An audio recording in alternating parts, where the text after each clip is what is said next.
오늘 본문 말씀을 통해서 우리가 함께 살펴볼 것은 셈나와 엘리야김이라는 두 인물을 살펴보려고 합니다. 셈나와 엘리야김이라는 두 사람을 살펴볼 텐데, 결론적으로 말씀드리면 이 셈나란 사람은 주인의 집에 수치를 끼치는 자요, 엘리야김은 그 주인의 집에, 아버지 집에 영광의 보좌가 되게 하는 자라. 우리가 오늘 결론을 그렇게 말씀드릴 수 있겠습니다.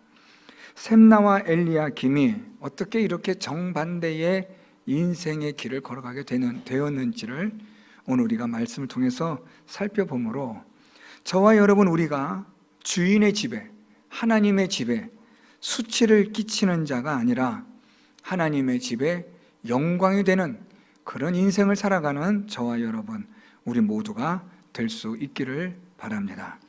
오늘 말씀에 보면 이 셈나에 대하여 오늘 이 이사야 선지자를 통하여 하나님이 주시는 말씀이 있는데요, 오늘 이 셈나에 대해서 15절에 보면 너는 가서 그 국고를 맡고 왕궁 맡은 자 셈나를 보고 이르기를 이라고 말씀합니다.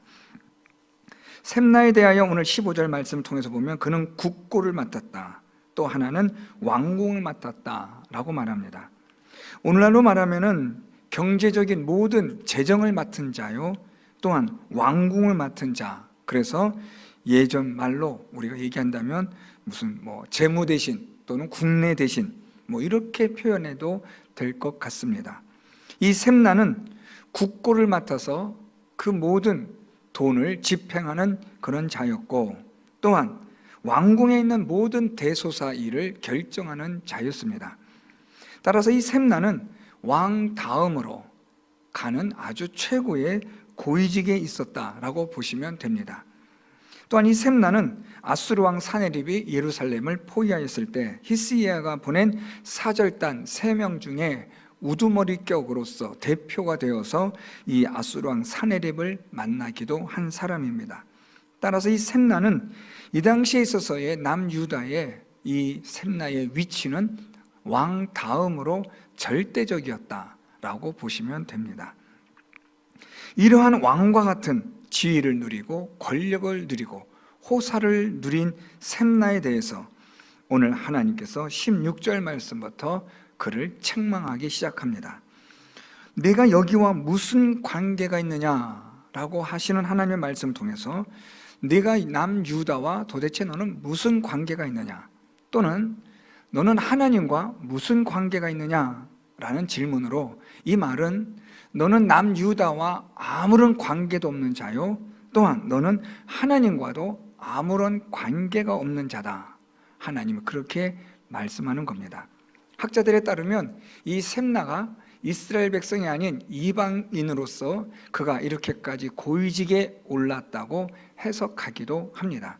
어쨌든 그런데 이 셈나가 자기의 그 지위와 힘을 이용하여 그는 자기의 유익을 위하는 자였으므로 하나님은 이 셈나에 대하여 너는 이제 나와 아무런 관계가 없다고 하나님이 관계를 단절하는 선언을 말씀하시는 겁니다. 우리가 이 세상을 살면서 하나님과의 관계가 유지되어지고 지속되어지는 것보다 더 큰 은혜와 복이 없는 줄 믿습니다. 하나님께서 관계하시는 사람, 하나님께서 계속해서 말씀하시고 하나님께서 계속해서 그 사람을 붙들어 주는 사람은 이 세상에서 가장 최고로 행복한 복이 있는 사람임에 분명합니다. 거꾸로 이 세상에서 가장 절망적인 사람, 가장 비참한 저주받은 사람은 누구냐? 하나님으로부터 관계가 끊어진 사람. 하나님은 생명이 되시고 복의 근원이 되시기 때문에 하나님으로부터 단절된 인생은 사망과 저주받은 인생이 될 수밖에 없습니다.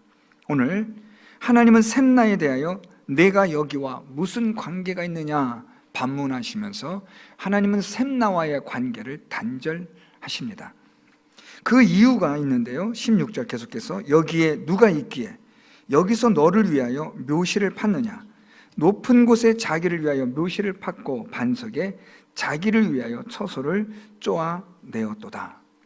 여러분, 이 말은 셈나가 자기를 위하여 무덤을 파는데 이 벽에다가 바위에다가 돌에다가 무덤을 파고 들어가서 화려하게 만든 무덤을 말하고 있습니다.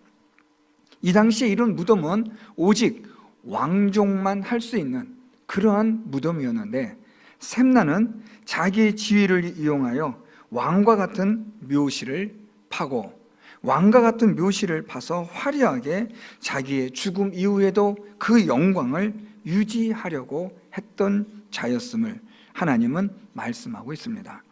하나님이 주신 권위, 하나님이 주신 지위, 하나님이 주신 그 복을 가지고 샘나는 자기를 위하여 살았다라는 말입니다.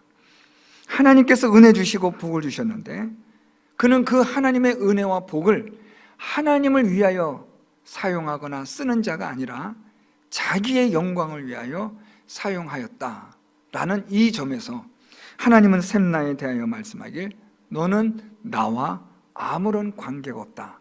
하나님은 선을 긋는 겁니다. 이제부터 너는 나와 관계가 없다. 나는 너와 어떤 관계도 갖지 않는다 라는 하나님의 단절 선언입니다. 그러면서 하나님께서 이 샘나에 대하여 18절 말씀에 이렇게 말씀합니다. 반드시 너를 모질게 감싸서 공같이 광막한 곳에 던질 것이라. 주인의 집에 수치를 끼치는 너여, 네가 그곳에서 죽겠고 내 영광의 수레도 거기에 있으리라. 하나님은 이 샘나와의 관계를 단절하시면서 샘나에 대하여 하나님께서 한마디로 그를 평가하시는데 너는 주인의 집에 수치를 끼치는 자밖에 되지 않는다. 이 말은 여러분, 하나님께서 말씀하실 때 나는 네가 부끄럽다, 나는 너로 인해서 견딜 수 없는 부끄러움이 있다 라는 말입니다. 하나님이 은혜 주시고 복을 주셨는데 그 은혜와 복을 가지고 배은망덕하게 자기의 배를 위해서, 자기의 영광을 위해서, 자기 인생의 화려함을 위해서 살았던 샘나에 대하여 하나님은 아주 철저하게 단호하게 선을 그으며 너는 주인의 집에 남유다뿐 아니라 하나님에게 수치를 끼치는 자라고 하나님은 그렇게 말씀합니다. 사실 여러분, 이 샘나는 하나님께서 그렇게 애굽을 의지하지 말라고 히스기야를 통해서 말씀하셨지만 친애굽 정책의 동맹을 강조하고 또한 친애굽 정책을 부추기는 일로 인하여 남유다가 심판을 받는 일에 1등 공신이 샘나였습니다.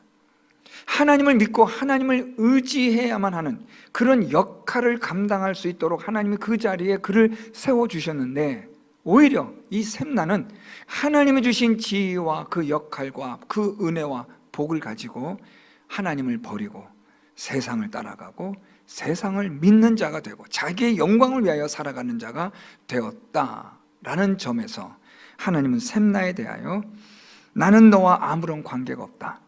너는 주인의 집에 하나님에게 수치를 끼치는 자에 불과하다.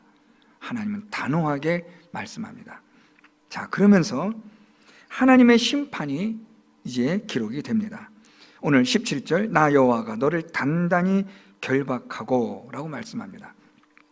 하나님께서 샘나를 심판하시는데 단단히 결박하셨다. 이 말은 하나님의 심판을 샘나가 절대로 피할 수 없다라는 말씀입니다. 단단히 결박하여 어떻게 해서든 이 결박은 끊을 수도 없고 풀 수도 없는 하나님이 묶으신 결박이라는 겁니다.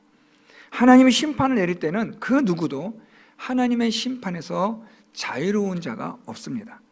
하나님의 심판이 임하면 그 심판은 철저하게 임하는데 그 심판을 하나님께서 실행하실 때는 그 심판을 피하고 면할 수 있는 자가 없다는 말입니다. 자, 그러면서 하나님의 이 심판이 계속되어지는데요, 하나님께서 그를 공같이 하여 장사가 던지는 것 같이 광야에 던질 것이라. 쉽게 말하면 아주 힘센 사람이 이 샘나를 마치 공을 멀리 광야에 던지는 것처럼 내가 그렇게 던져버리겠다라고 말합니다. 얼마나 멀리 날아갈지는 모르겠지만 힘 있는 사람이 이 샘나를 공과 같이 만들어서 던져버리겠다. 어디로 던져요? 광야로 던져버리겠다는 겁니다. 여기서 아주 재미있는 하나님이 단어를 하나 사용하는데요, 그게 바로 공입니다. 이 공이라는 이 히브리어는 사람들의 놀잇감, 놀이개, 사람들에게 웃음거리, 놀림거리를 상징하는 말입니다. 하나님께서 이 샘날을 사람들의 웃음거리와 놀림거리로, 내가 조롱거리로 널 만들어 버리겠다. 하나님 그렇게 심판합니다. 하나님께서 주신 은혜와 복을 자기의 욕심과 영광과 이익을 위하여 사용한, 그렇게 한 이 샘나에 대해서 하나님의 심판은 너를 광야로 던져 웃음거리로, 조롱거리로, 너의 높은 지위가 무색할 정도로 내가 너를 그렇게 철저하게, 너를 비참하게 만들어 버리겠다. 하나님 하신 말씀입니다. 이제 그러면서 하나님께서 하신 말씀이 있습니다. 하나님께서 이렇게 심판할 때 내가 그 광야에서 죽겠고, 뿐만 아니라 내 영광의 수레도 거기에 있으리라. 참 우리 하나님의 표현을 가만히 보면 시적인 부분들이 참 많아요.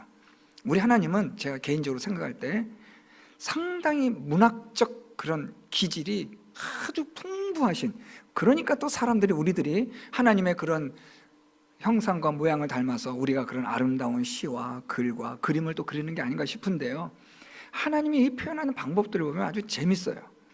이 샘날을 공같이 하나님이 광야에 힘껏 던져버려서 다시는 돌아오지 못해요. 그리고 거기서 죽게 만드실 거예요. 그런데 이 샘나가 죽는 그 자리에 무엇이 있게 하실 것이냐면, 거기에 내 영광의 수레가 거기에 있을 것이다. 여러분 참 이 표현이 너무 재밌어요.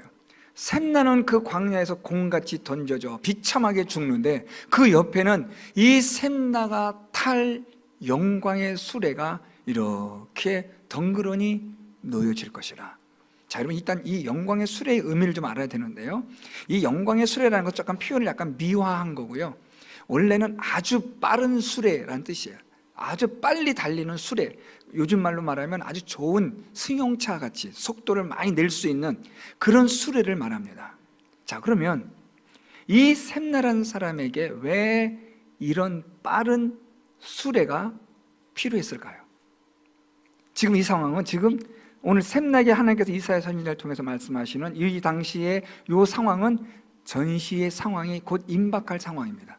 그러면 하나님께서 이 샘나에게, 이 샘나가 아주 빠른 그러한 수레를 갖고 있었던 이유는 여차하면 이 빠른 수레를 타고 도망하는 비상 탈출용입니다.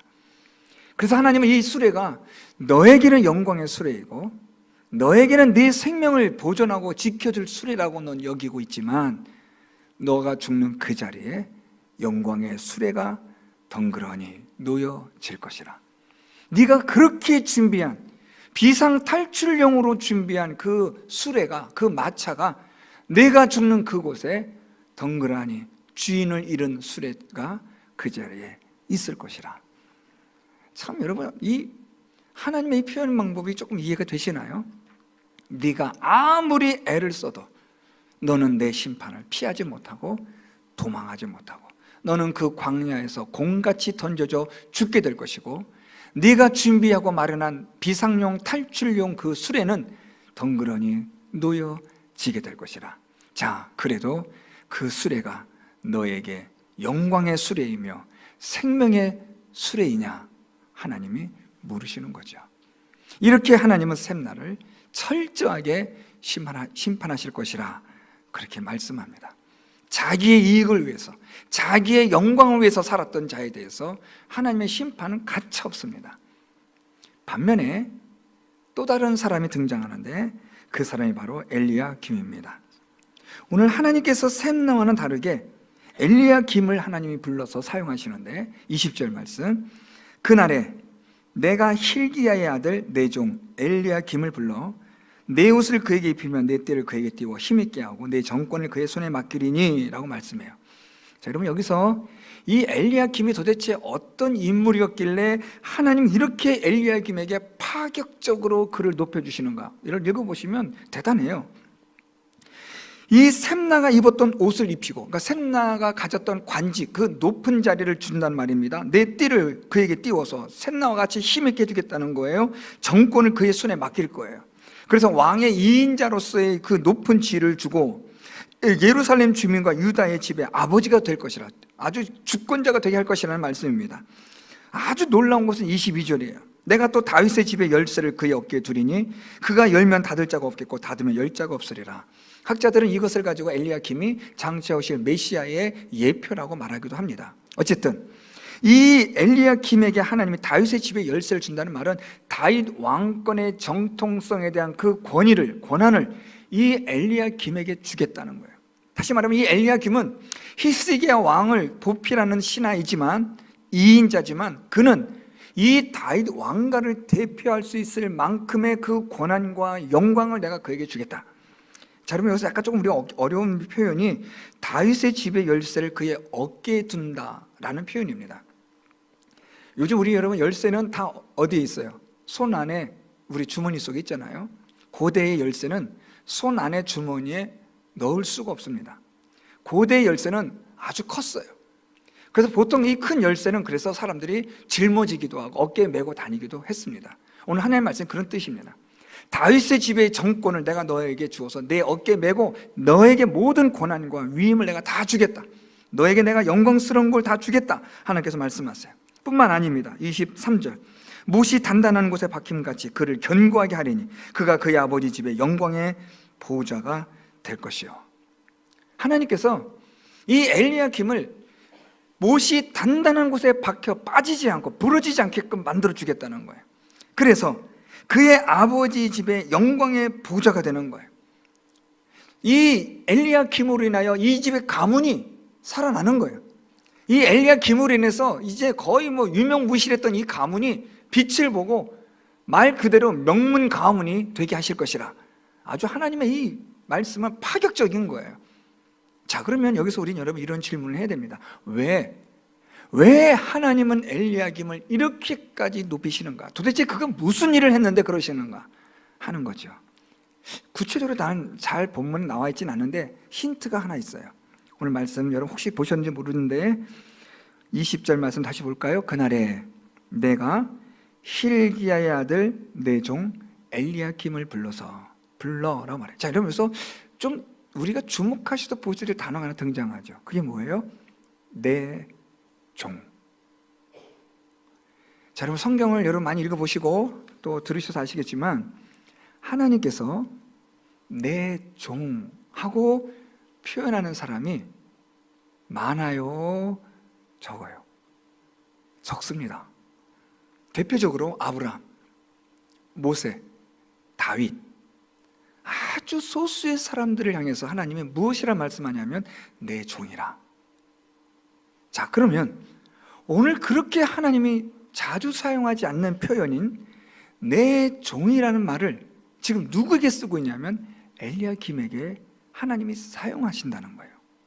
적어도 엘리야김이 어떤 인생을 살아왔는지 우리는 잘 모르지만 하나님께서는 엘리야김을 하나님의 종같이 인정하셨다. 그의 생애를, 그의 삶을 하나님께서 보실 때, 야, 너는 내 종 같아, 너는 내 종이야 하고 인정할 만큼 그는 하나님 앞에 어떤 존재라는 거예요? 영광스러운 존재였다는 거죠. 셋나와는 완전히 대조적으로 이 엘리야김은 아버지 집의 영광의 보호자가 되는 자. 오늘 그 힌트가 있는데요, 23절에 그가 그의 아버지 집의 영광의 보호자가 될 것이요 라는 말은 조금 더 이 의미를 살펴보면 이 엘리야김이 어떤 삶을 살았느냐, 그는 하나님에게 영광스러운 사람이었다는 거예요. 하나님을 영광스럽게 한 자가 바로 엘리야김이었다는 거죠. 하나님을 높인 자였다는 겁니다. 하나님의 자랑, 하나님의 기쁨이었던 사람, 그게 바로 이 엘리야김이었기 때문에 하나님 지금 이 엘리야김에게 아주 파격적으로 그를 높여주십니다. 오늘 말씀처럼 다윗의 집에 열쇠를 두어서 열면 닫을 자가 없겠고 닫으면 열 자가 없으리라. 완전히 하나님 이 말씀은 상상을 초월하는 일들이에요. 엘리야김의 삶이 정확히 어떤 삶이었는지 모르지만 그가 하나님 앞에 하나님을 영광스럽게 한 삶이었다는 것은 분명합니다. 그래서 하나님은 그 엘리야김을 향해서 내 종이라고까지 하나님은 칭찬하시고 높여주심으로 이 엘리야김에게 하나님은 감당할 수 없는 은혜와 복을 주셨다는 거죠. 두 사람이 등장합니다. 하나님께 수치를 끼치는 자가 있고 하나님께 영광을 드리는 자가 있습니다. 자기의 이익을 위하여, 자기의 유익을 위하여, 자기의 욕심만을 위하여 살아가는 자는 하나님에게 수치가 되는 거예요. 왜요? 하나님이 다 주셨는데 그것으로 자기를 위하여 살아가니까 하나님에게는 수치요, 부끄러움인 거예요. 반면에 이 엘리야김은 하나님이 주신 그것을 가지고 하나님께 영광을 드리는, 하나님을 위하여 살아가는 자였기 때문에 하나님은 이 엘리야김을 아주 존귀하게 만들어 주시는 겁니다.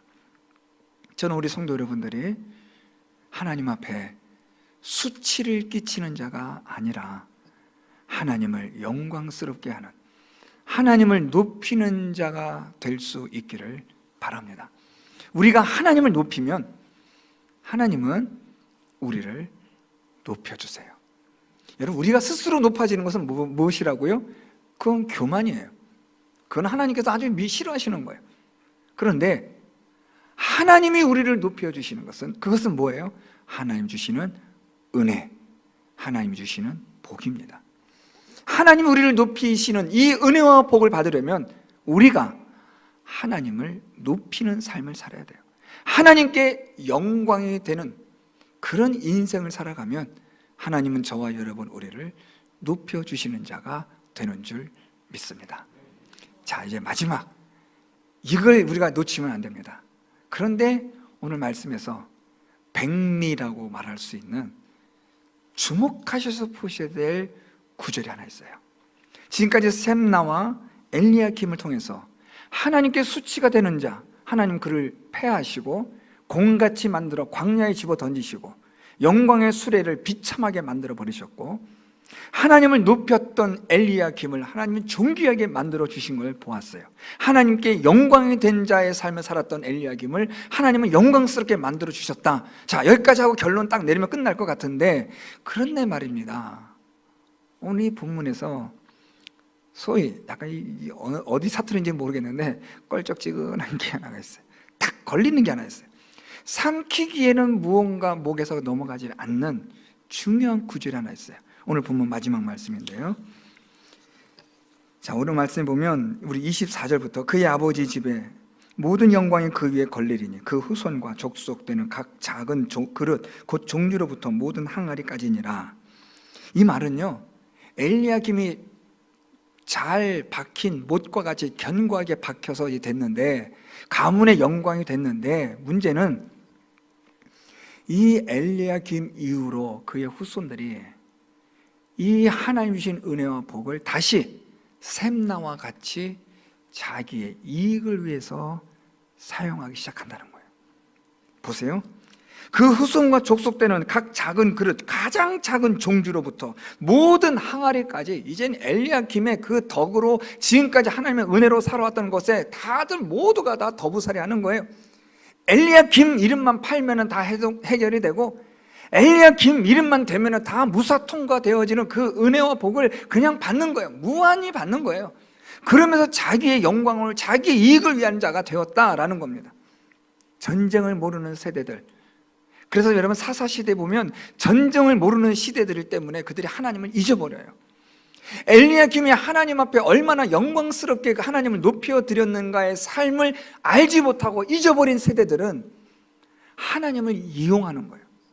하나님 주신 은혜와 복을 이용하는 거예요. 못에 박힌, 아주 잘 박힌 그 못에 이것저것 작은 그릇을 걸 뿐만 아니라 오늘 보면 가장 작은 종지로부터 항아리까지 걸어도 진짜 해도 너무하지, 항아리까지 걸어버리는 거예요. 하나님이 주시는 은혜와 복을 아주 철저하게 이용하고 또 이용하는 거예요. 무엇을 위해서? 자기를 위해서요. 그래서 하나님 심판이 등장해요. 25절, 만군의 여호와께서 이르시되 그 날에는, 심판의 날이에요, 단단한 곳에 박혔던 못이 사그리니 그 못이 부러져 떨어짐으로 그 위에 걸린 물건이 부서지리라. 나 여호와의 말이니라. 참, 이 구절을 놓치시면 안 돼요. 왜 셈나가 저렇게 비참하게 광야에 던져지는 공처럼 던져졌고, 그의 비상 탈출용 그 마차가, 수레가 비참하게 덩그러니 그렇게 버려질 수밖에 없었는가? 이 엘리야김으로 인하여 하나님께 주셨던 그 영광스러운 날들이 왜 이렇게 후손들에 이어서 이것이 비참하게 되어 마침내 이것은 그 못에 걸렸던 모든 물건들이 다 떨어지게 되어 멸망하게 되었느냐? 하나님을 위하지 않을 땐, 하나님의 영광을 위하지 않을 때는, 하나님이 주신 은혜와 복을 가지고 나 자신을 위해서, 내 욕심을 위해서, 내 이익을 위해서 살아갈 때는 누구라도, 그게 샘나든지 엘리야김이든지 누구든지 간에 하나님은 심판하시겠다는 거예요. 여러분 보세요. 엘리야김에게 하나님 얼마나 놀라운 복을 주세요. 다윗의 열쇠까지도 내가 그의 어깨에 주겠다고 말씀하잖아요. 이건 정말 파격적인 하나님의 복이거든요. 그런데 이걸 이용하는 거죠. 후손들이, 그 다음 세대들이, 그 아버지에 있는 모든 후손과 족속들이 우리 아버지로부터 받은 그 하나님의 은혜와 복을 철저히 이용하는 거예요. 무엇을 위해서요? 자기의 유익을 위해서. 그래서 하나님은 아무리 잘 박힌 못이랄지라도 내가 그 못을 삭게 만들어 버리겠다. 그래서 거기에 걸려있던 모든 그릇, 종지 그릇부터 시작해서 항아리까지 모든 그릇들 다 떨어져서 내가 부서뜨릴 것이라. 왜요? 하나님이 주신 은혜와 복을 하나님을 위하여 사용하지 않으면 하나님은 언제든지 그것을 폐기하여 버릴 것이라는 하나님의 경고의 메시지입니다. 누구든지 샘나가 될 수 있어요, 여러분. 또한 우리가 하나님의 영광을 위하여 엘리야김처럼 살아갈 수도 있지만 샘나처럼 언제든지 우리는 그렇게 될 수 있다는 위험성을 아셔야 돼요. 하나님 주신 은혜와 복, 나를 위해서, 내 욕심을 위해서, 나를 이익을 위하여 쓰는 게 아닙니다. 하나님 주신 것, 하나님을 위해서 사용해야 합니다. 여러분, 제가 예전에 맥스 루케이도의 토비아스 우물이라는 책 소개해드린 적 있죠? 아주 오래전에 소개해드렸는데, 이 토비아스 우물에서 문제가 뭐예요? 그 우물이 자기 것처럼 여겨버리는 거예요. 그게 심판이 되는 시작이에요. 하나님 주신 건데 내 것처럼 나의 이익을 위해서, 영광을 위해서 사용하면 하나님은 그것을 빼앗아 버리세요. 잘 박힌 못이라도 사가서 거기에 걸린 모든 그릇들을 다 떨어지고 다 파괴시켜 버리는 것이 하나님의 뜻입니다. 사랑하는 성도 여러분, 하나님께 수치스러운 인생을 살 거냐, 하나님께 영광이 되는 인생을 살 것이냐는 하나님이 내게 주신 은혜와 복을 누구를 위하여 사용하느냐에 달려 있습니다. 저는 우리 성도 여러분들의 마지막 순간까지 내게 주신 모든 것 하나님을 위하여 아낌없이, 미련 없이 다 사용할 수 있기를 바랍니다. 하나님의 영광스러운 자가 되십시오. 엘리야김처럼 하나님께서 지극히 높여주시는 존귀한 인생을 살아갈 수 있기를 바랍니다.